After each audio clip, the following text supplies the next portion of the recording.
For thousands of years, people have adapted their building styles to live comfortably in America's many different climates. From the gabled roofs and shingled houses of the north to the flat-roofed adobe buildings of the southwest, these construction styles have withstood time in their own ways. With a climate that has sun for over 250 days a year, the adobe building technique is practical for keeping the buildings cool during the day. At night, when the temperature drops in the desert environment of New Mexico, the adobe material is effective at retaining heat. More modern housing has risen in different areas, such as the Santo Domingo Pueblo, where a traditional adobe style of building has been adopted while including modern building techniques and interior design. Domingo Housing Project is a 41-unit housing development developed by the Santo Domingo Tribal Housing Authority. It's an affordable housing development for the community. It's also meant to be a rental project for the next 45 years. The kind of immediate goal of the housing project is not only meant to develop capacity locally, but also set as an example for other tribal communities in the region and nationwide. It's providing an activity center, which is a community center that's going to allow community members to get information, to get financial literacy, to get child care provided to them at little to no cost.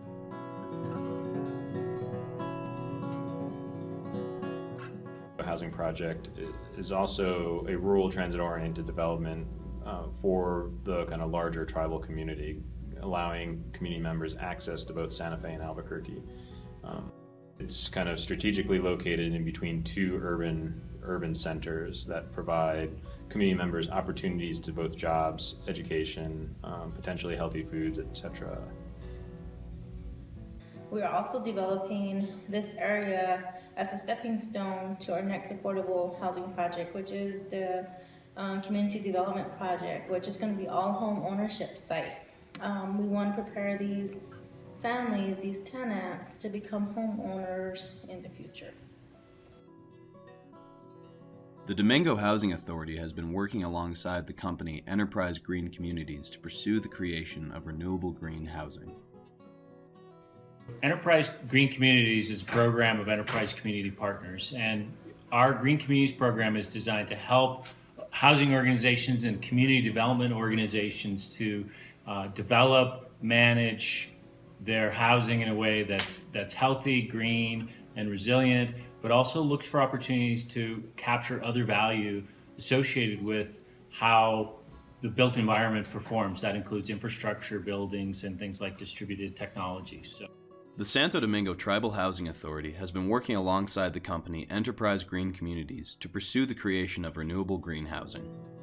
So as demand has grown for renewable energy, Enterprise has worked to help ensure that renewable energy can be part of new developments or brought into low-income communities, even if they've already built out the buildings and so forth in those communities. And we've committed to help deliver over 16 megawatts of renewable energy into affordable housing over the next several years.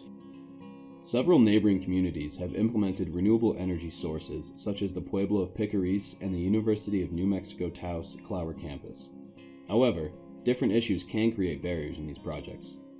Some of the obstacles that renewables have in Indian country, and I think in affordable housing communities nationwide, is just understanding what the capacity is, or just understanding the systems in a general sense, and the opportunity that these systems bring to the community. A lot of housing authorities are now putting solar panels. We've been trying to see how they are measuring that data, how effective those housing units are. A lot of that data hasn't really been shared with other housing authorities, so we would like to use that here. I know the Domingo Housing Project is solar ready. Members of the Santo Domingo Tribal Housing Authority have reported strong local support for solar panels in the community. The Housing Authority is currently working with a group of students from Worcester Polytechnic Institute to develop a solar plan in order for the community to make an informed decision on solar implementation in the Domingo Housing Project.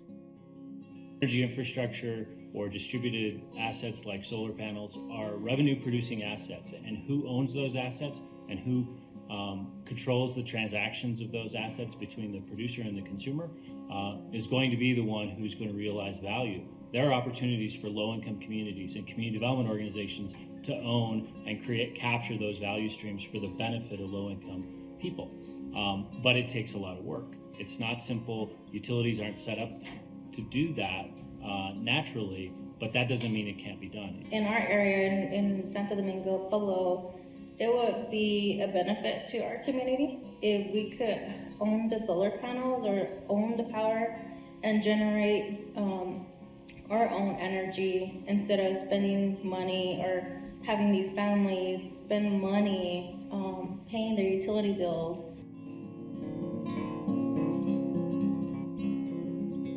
Energy sovereignty, I think, means building the capacity or finding opportunities to bring economic development or some ways of energy purity to a community, not necessarily tribal, not necessarily rural or urban. Energy sovereignty, I think, allows for the community to be independent from kind of a larger energy provider. They themselves can become their own utility and financially prosper from these opportunities.